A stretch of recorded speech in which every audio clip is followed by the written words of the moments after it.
ரவி மாமா கதவை தட்டுறேன், கதவை தர.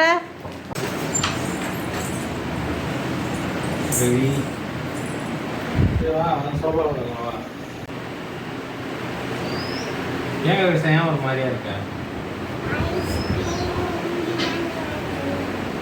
சரி நான் போய் வாங்கிட்டு வரேன்.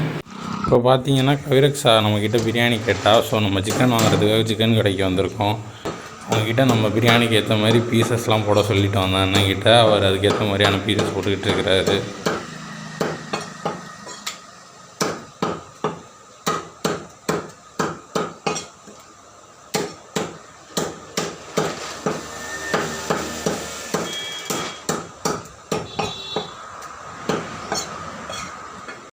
இப்போ பார்த்தீங்கன்னா நம்ம கவிரக்ஷா ஆசைப்படி நம்ம அம்மாக்கிட்ட கொடுத்து பிரியாணி செய்ய சொல்லிட்டோம். இப்போ அவளுக்கு பிடிச்ச ஐஸ்கிரீமே அவகிட்ட வாங்கிட்டு வந்துட்டோம். அதை அவகிட்ட கொடுக்குறோம். அந்த தருணத்தை நீங்கள் பாருங்கள்.